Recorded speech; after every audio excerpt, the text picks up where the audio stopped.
Bulletin में आपका स्वागत है। बात उत्तर प्रदेश और उत्तर प्रदेश की कर लेते हैं और उत्तर प्रदेश की तमाम खबरों से आपको अपडेट करते हैं। इस वक्त सबसे पहले बात मुख्तार अंसारी की कर लेते हैं। माफिया मुख्तार अंसारी की तबीयत अचानक बिगड़ गई। बांदा जेल में मुख्तार अंसारी की तबीयत बिगड़ी है, जिसके बाद बांदा के मेडिकल कॉलेज के आईसीयू में उसे भर्ती कराया गया।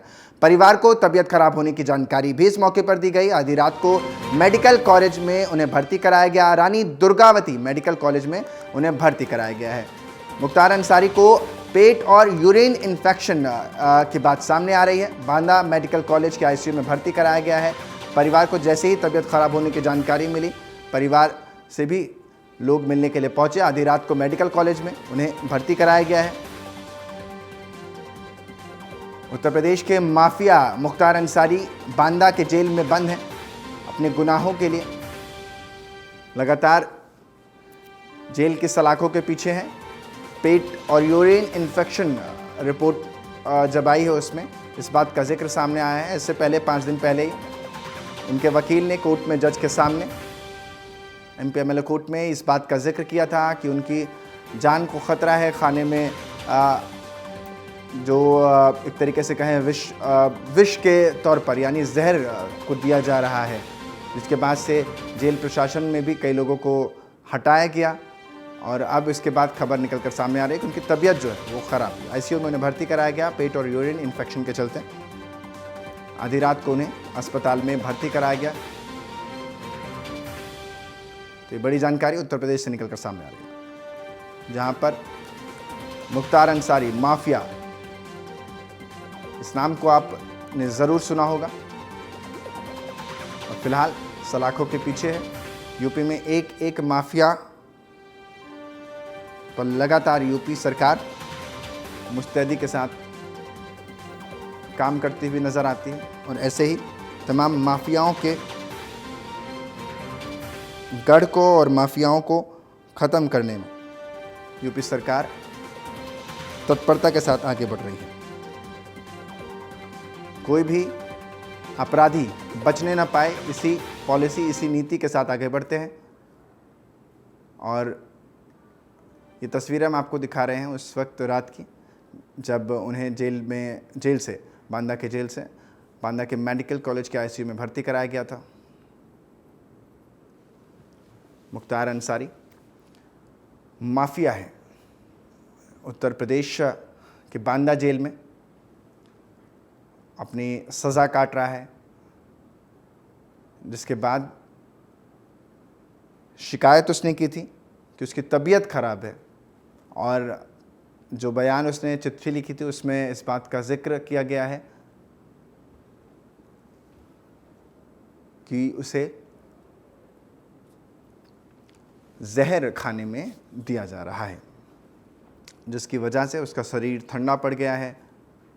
हाथ पैर में बेहद दर्द रहता है और अब जाकर के उनकी तबीयत जब अचानक से कल रात ख़राब होती है तो बांदा जेल से उन्हें अस्पताल में शिफ्ट कर दिया जाता है। अस्पताल के आईसीयू वार्ड में मुख्तार अंसारी इस वक्त एडमिट है। रिपोर्ट जो सामने आई है उसमें यूरिन इन्फेक्शन और पेट इन्फेक्शन की बात सामने आई है। यानी क्या वाकई अब सवाल खड़े होते हैं, क्या वाकई ही खाने में कुछ मिला था जिसकी वजह से इन्फेक्शन पेट में हुआ है और यूरिन में हुआ है, या फिर कोई और वजह है। लंबे समय से मुख्तार अंसारी सलाखों के पीछे हैं। जो जानकारी निकल कर सामने आ रही है,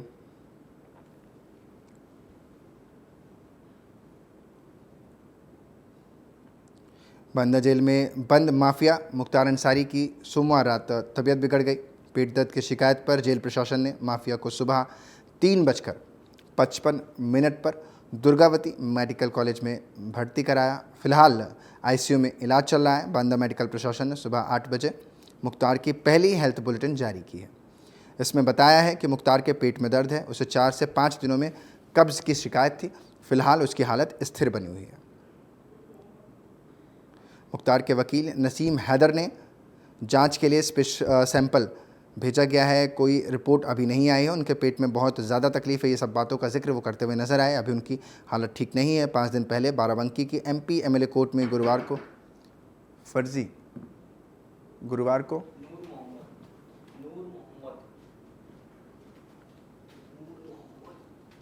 तो साफ तौर पर मुख्तार अंसारी,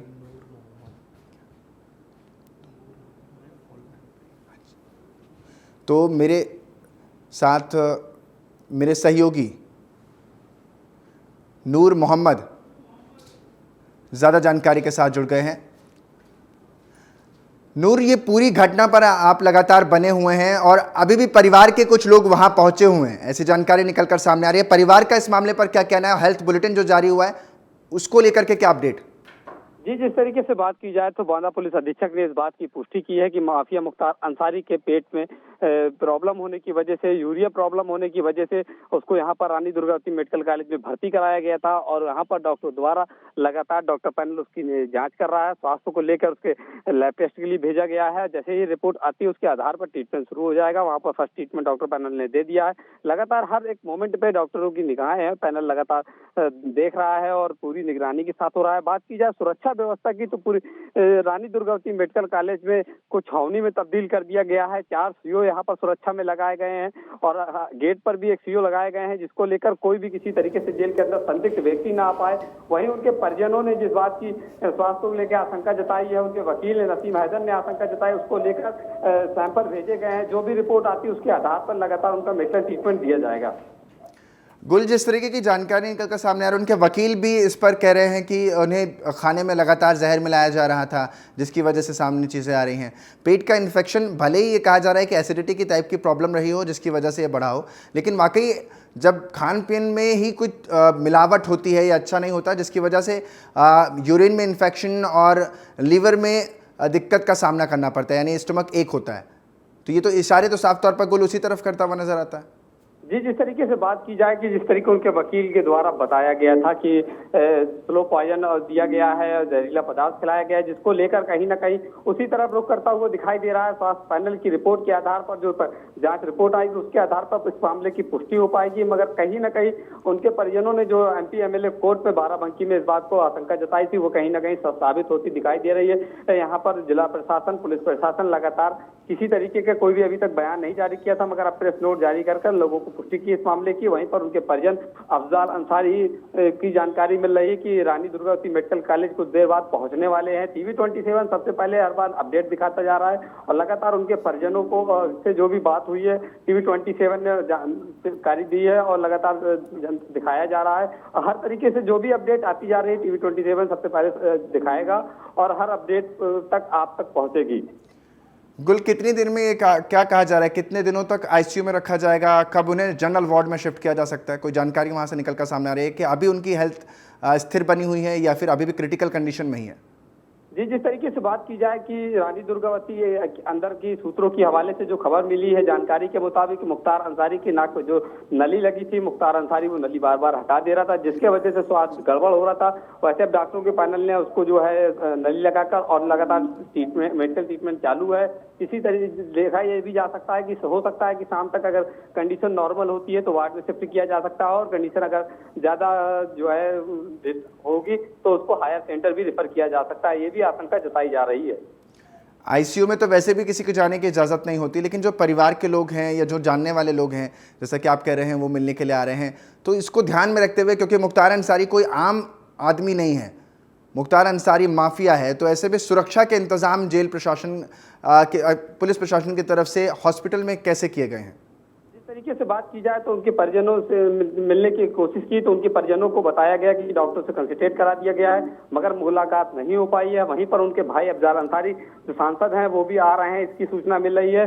यहाँ पर लगातार पुलिस प्रशासन ने चारों तरफ से सुरक्षा के घेरे को देखते हुए 3 लेयर की सुरक्षा बढ़ा दी गई है। मेन गेट में पुलिस खड़ी कर दी गई है, सेकंड गेट पे पुलिस खड़ी कर दी है, फिर ICU वार्ड के पास भारी सुरक्षा फोर्स लगाई गई है और सभी गेटों के पास जहां पर सुरक्षा कर्मी लगाए गए हैं तो वहीं पर एक सीओ की भी तैनाती की गई है। इसी तरीके की सुरक्षा में कोई चूक ना हो पाए, कोई संदिग्ध व्यक्ति हॉस्पिटल के अंदर ना आ पाए, इसको लेकर कड़ी निगरानी की जा रही है। वहीं इंटेलिजेंस डिपार्टमेंट और IB की टीम भी लगातार काम कर रही है। कई सुरक्षा प्राइवेट एजेंसियां भी यहाँ पर हैं जो कि जानकारी मिल रही सूत्रों के हवाले से। इसमें लगातार पुलिस के आला अधिकारियों की निगरानी में सारी चीजें ट्रीटमेंट चल रहा है और जैसे जो कुछ अपडेट आएगी वो TV27 में सबसे पहले दिखाई जाएगी। ठीक है, गुल मोहम्मद हमें तमाम जानकारी दे रहे थे। बहुत बहुत शुक्रिया गुल मोहम्मद, आपका ये तमाम जानकारी हम तक साझा करने के लिए। अब लगातार नज़र बनाए रहिएगा। मुख्तार अंसारी के तबीयत बिगड़ने की बाद खबर जैसे ही मिली, परिजन मिलने के लिए मेडिकल कॉलेज की तरफ लगातार पहुंच रहे हैं और लगातार अस्पताल में मुख्तार अंसारी के स्वास्थ्य को लेकर के जो उनके परिजन हैं, बड़े भाई हैं, वो वहाँ पहुँचे हैं। तस्वीरों में आप उनके बड़े भाई को देख पा रहे हैं।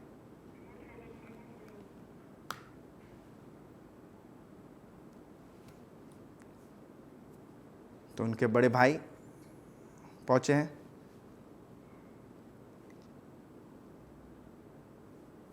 मिलने के लिए, जैसे ही परिवार में लोगों को खबर मिली वैसे ही वो लोग अस्पताल।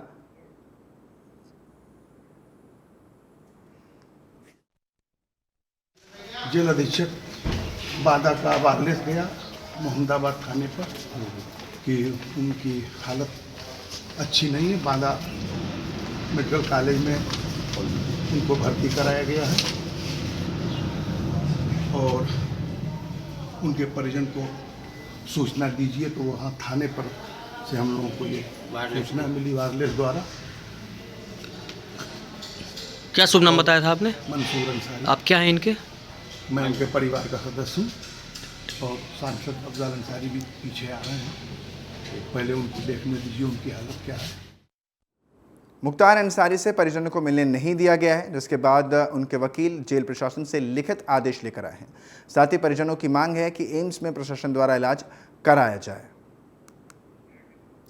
वकील ने लिखित आदेश लेकर गए हैं, जेल प्रशासन से लिखित आदेश लेकर आए हैं। परिजनों की मांग है कि इलाज जो है अब ऑल इंडिया मेडिकल इंस्टीट्यूट्स में हो, यानी एम्स में हो। मुख्तार अंसारी से परिजनों को मिलने से रोका गया था, जिसके बाद उनके वकील जेल प्रशासन से लिखित आदेश लेकर परिजनों के लिए पहुंचे। वकील साहब, क्या नाम है आपका? नसीम है सर। क्या सूचना मिली थी? आपने अभी मुलाकात की है, क्या हालत है मुख्तार अंसारी? अभी जांचें भेजी गई हैं, कोई रिपोर्ट अभी आई नहीं है। अल्ट्रासाउंड वगैरह नहीं आया है। उनके पेट में को बहुत ज़्यादा तकलीफ है और जो ब्लड जांच हुई थी उसकी भी कोई रिपोर्ट अभी नहीं निकाली गई है। कुछ जांचें रह गई हैं, उसी के बाद पता चलेगा। अभी उनकी हालत जो है हल्की फुल्की ठीक कही जा सकती है। बात करने में करा रहे हैं और मुख्तार के मेडिकल कॉलेज में भर्ती होने के चलते सुरक्षा बढ़ा दी गई है। गेट से अंदर आने जाने पर हर शख्स की चेकिंग की जा रही है, हर व्यक्ति की चेकिंग की जा रही है। आने जाने वाले गेट में भारी पुलिस बल तैनात किया गया है। तो साफ तौर पर उत्तर प्रदेश के मुख्यमंत्री योगी आदित्यनाथ मंगलवार को गोरखपुर में भगवान नरसिम्हा शोभा यात्रा में शामिल हुए। इस अवसर पर मुख्यमंत्री ने मंदिर में पूजा अर्चना भी की और मंदिर के पुजारी को प्रसाद भी भेंट किया। वीडियो में मुख्यमंत्री योगी आदित्यनाथ को भक्तों के साथ भक्ति गीत गाते हुए भी देखा जा सकता है। इस मौके पर सीएम योगी आदित्यनाथ ने कहा कि पिछले कई दिनों से देश भर के सनातन धर्म के अनुयायी होली जैसे त्यौहार के माध्यम से अपनी 1000 वर्षों की विरासत को आनंद और उत्साह की नई ऊंचाइयों पर ले जाकर इस त्यौहार में भाग ले रहे हैं। वे अपनी विरासत के प्रति कृतज्ञता व्यक्त करते हैं। इस अवसर पर हम इस यात्रा के जरिए इस शोभा यात्रा में सीएम शामिल हुए और उनका जिक्र भी उन्होंने करा कि इस यात्रा में आप तस्वीरें भी देख पा रहे हैं, तस्वीरें भी आप देख पा रहे हैं जहां पर आज नरसिम्हा की शोभा यात्रा, उन्होंने इस शोभा यात्रा में शामिल हुए, तमाम लोगों को संबोधित किया।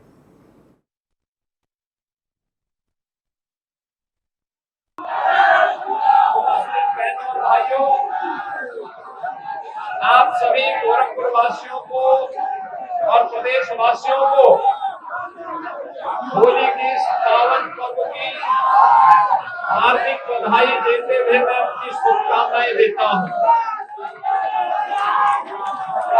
हम सब जानते हैं कि पिछले कई दिनों से पूरे देश के अंदर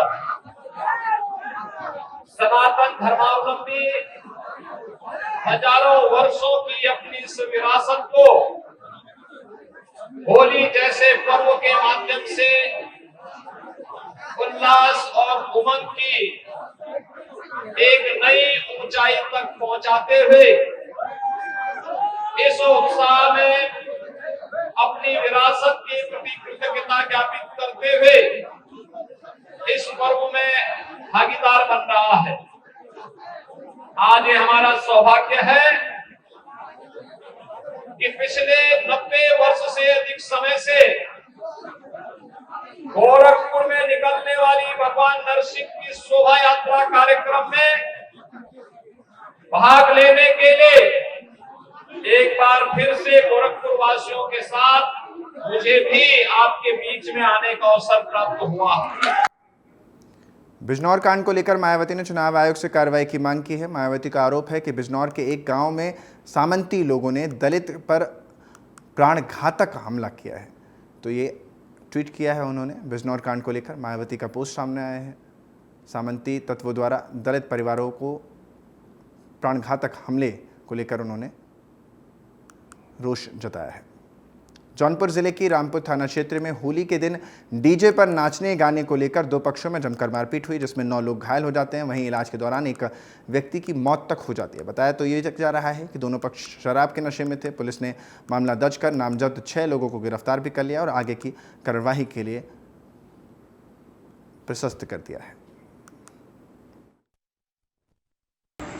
पटेल बस्ती में नंदलाल पटेल एवं उनके परिजनों तथा दूसरे पक्ष के धर्मराज पटेल एवं उनके परिजनों के बीच में नाच गाने एवं वीडियो बनाने को लेकर विवाद हुआ एवं मारपीट हो गई। इस मारपीट में नंदलाल पटेल के परिजन की तरफ से कुल 9 लोग घायल हुए, जिसमें एक व्यक्ति उपचार के दौरान, इनका नाम नंद किशोर पटेल है, उनकी मृत्यु हो गई। एक अन्य मजरूम नंदलाल पटेल को बेहतर इलाज के लिए ट्रामा सेंटर वाराणसी भेजा गया है, जिनका उपचार चल रहा है। शेष अन्य मजरूमों की स्थिति सामान्य है, जो उपचाररत हैं। मेरे साथ मेरे सहयोगी रोहित चौबे इसी खबर पर ज़्यादा जानकारी के साथ जुड़ गए हैं। रोहित, डीजे पे नाचने को लेकर ये कौन सा विवाद है जिसमें युवक तक की जान चली जाती है? जी, आपको बता दें कि जौनपुर जिला में रामपुर थाना नए गांव के निवासी थे, जो कि पटेल बस्ती है। वहाँ पर डीजे नाचने को लेकर दोनों पक्ष में नशे में दोनों पक्ष थे, जो कि दोनों पक्ष में जमकर सेल्फी लेने के चक्कर में जमकर मारपीट के दौरान दोनों पक्ष की तरफ से एक पक्ष से 9 लोग घायल, एक लोग मौत हो जाते, दूसरे लोग का ट्रामा सेंटर लेकर के उनका भी वहाँ से रवाना किया गया। ठीक है, बहुत बहुत शुक्रिया रोहित तमाम जानकारी के लिए। फर्रुखाबाद में एक युवक अवैध तमंचा लेकर होलिका दहन की जगह पर जा पहुंचा और होलिका दहन नहीं होने दी। वहीं लोगों में दहशत फैलने के लिए उसने फायरिंग भी इस मौके पर कर दी, जिसमें वीडियो पूरा जिसमें वो घायल भी हो गया है, यानी एक फायरिंग करता और खुद ही घायल भी हो जाता है। युवक का आरोप है कि ग्रामीण उसकी जगह पर होलिका दहन कर रहे थे। वहीं ग्रामीणों की सूचना पर मौके पर पुलिस पहुंची तो युवक को हिरासत में ले लिया और गंभीर हालत में उसे अस्पताल में भर्ती भी कराया। पूरा मामला थाना कपिल क्षेत्र के गिरधारी नगला गांव का बताया जा रहा है। अगली खबर की तरफ आपको लिए चलते हैं। यूपी के अमरोहा जनपद की हसनपुर कोतवाली पुलिस ने लोकसभा चुनाव से पहले असलाह तस्करों की बड़ी साजिश को नाकाम कर दिया है। अवैध असलाह फैक्ट्री का खुलासा भी इस मौके पर किया। आपको बता दें कि अमरोहा जनपद के पुलिस अधीक्षक कुंवर अनुपम सिंह ने जानकारी देते हुए बताया कि हसनपुर कोतवाली पुलिस ने मुखबिरी से मिली सूचना के आधार पर एक खाली मकान में चल रही अवैध असलाह फैक्ट्री का भांडाफोड़ किया है, जिसमें एक असलाह तस्कर को 50 अवैध असलहों के साथ गिरफ्तार किया गया। आरोपी के कब्जे से हथियार बनाने के उपकरण भी बरामद हुए। साथ ही इस पूरे मामले में एसपी अमरोहा ने पुलिस टीम का 25,000 का इनामी की घोषणा की है। 25,000 का इनाम भी इस मौके पर घोषणा की है। मिलकर एक शस्त्र फैक्ट्री का खुलासा किया है। इस कार्रवाई में एक अभियुक्त गिरफ्तार हुआ है तथा दूसरा उसका साथी जो है वो अभी फरार है, जिसकी तलाश की जा रही है। कार्रवाई के दौरान इस अभियुक्त से शस्त्र फैक्ट्री इस अभियुक्त के द्वारा चलाई जा रही थी, जहां पर विभिन्न शस्त्रों का निर्माण किया जाता था और उसे सप्लाई किया जाता था डिमांड के आधार पर। आज की कार्रवाई में एक अवैध पिस्टल 9mm, 2 पौनिया, 12 बोर की एक बंदूक और 315 बोर की भी बंदूक है, 20 अवैध तमंचे, 4 अधबने तमंचे, 8 जिंदा कारतूस और 1 खोखा कारतूस और बड़ी संख्या में अवैध शस्त्र बनाने के उपकरण जो फैक्ट्री में इस्तेमाल होते हैं वो बरामद हुए हैं।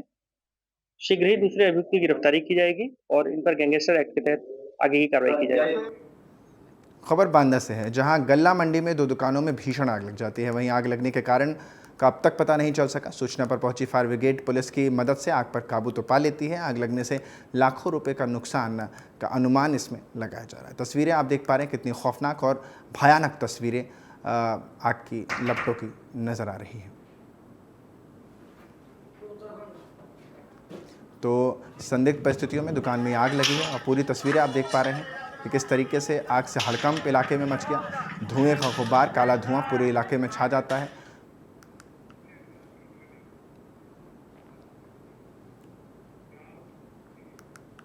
यूपी के बाद अब बारी है उत्तराखंड की खबरों से आपको अपडेट करने का। तो पहाड़ों की रानी मसूरी में होली का पर्व बहुत ही उल्लास के साथ मनाया गया। इस मौके पर मसूरी ट्रेडर्स एसोसिएशन द्वारा होली मिलन कार्यक्रम का आयोजन किया गया। इसमें मशहूर लोक गायिका प्रियंका मेहर ने अपने गीतों से वहाँ मौजूद तमाम दर्शकों को झूमने पर मजबूर कर दिया। वहीं इस मौके पर उन्होंने कहा कि वो होली में पहली बार स्टेज शो कर रहे हैं और यहाँ की जनता का भी उन्हें बहुत प्यार मिला है।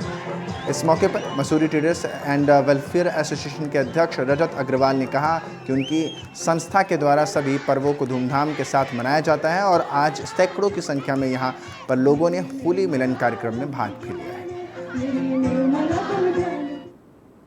बहुत एंजॉय किया हमने। मैं सबको कहना चाहूंगी सब लोग मसूरी आए होली पर यहाँ पे आके सेलिब्रेट करें और अपना दिन खास बनाए। स्ट्रेंजर के साथ होली मना के हमें बहुत अच्छा लगा। Thank you so much.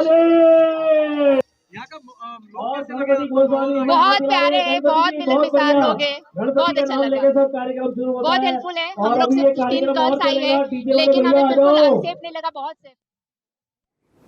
Nainital Udham Singh Nagar से टिकट मिलने के बाद संसदीय क्षेत्र पहुंचे कांग्रेस प्रत्याशी प्रकाश जोशी। उन्होंने कांग्रेस कार्यालय में कार्यकर्ताओं के साथ मुलाकात की। इसके बाद नैना देवी मंदिर गए और मां नैना देवी की पूजा अर्चना की है। इस दौरान उन्होंने बीजेपी पर निशाना साधते हुए कहा, पिछले 10 सालों में बीजेपी ने शिक्षा, स्वास्थ्य और पहाड़ से पलायन रोकने के लिए कोई काम नहीं किया। वहीं उन्होंने कांग्रेस छोड़कर बीजेपी में शामिल हुए नेताओं की तुलना मेंढक से की है।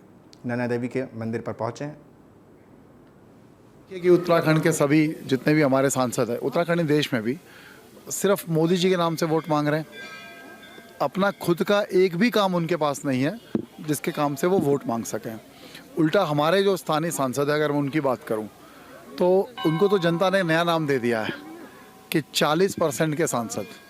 मतलब पिछले 5 साल में जो सांसद निधि उन्हें मिलती थी, जो जनता का अधिकार था, जो सरकार उनको देती थी जनता के विकास कार्यों के लिए।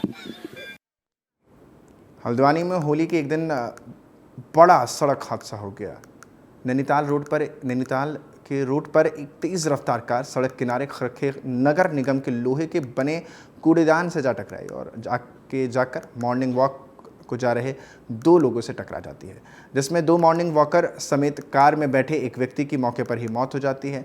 इस पूरी घटना में कुल 3 लोगों की जान चली गई है। वहीं अन्य 4 लोग जो कार में बैठे हुए थे वो गंभीर रूप से घायल बताया जा रहा है। उनका इलाज चल रहा है। मौके पर पहुंची पुलिस ने तीनों मृतकों के शव को कब्जे में लेकर पोस्टमार्टम के लिए भेज दिया है और मामले की जाँच पड़ताल में जुट गई है। देश भर में होली पर्व और रंगों से सराबोर नजर आया, तो वहीं पर्वतीय इलाके में खड़ी होली और बैठकी के रंग में होलियार रस रमे हुए नजर आए। बेरीनाग और गंगोली हाट के कई क्षेत्रों में खड़ी और बैठकी होली की धूम देखी गई।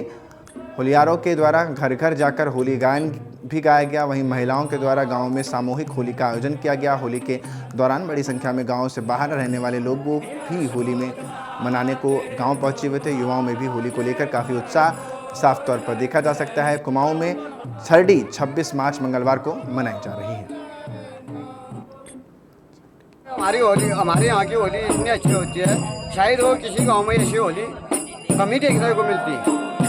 ठीक है, हमारे जो युवा पीढ़ी के लोग हैं वो इंटरेस्ट रखते हैं इस होली में, इसलिए भी हमें खुशी है। और हम तो अपने समाज को ये भी कहते हैं कि आप सीखो, सीखने की प्रवृत्ति करो। होली दिवाली जो है हमारा पर्व है। ठीक है, फिलहाल के लिए रुक रहे हैं छोटे से ब्रेक के लिए। आप बनी रहे हमारे साथ, देखते रहिए TV27 न्यूज़।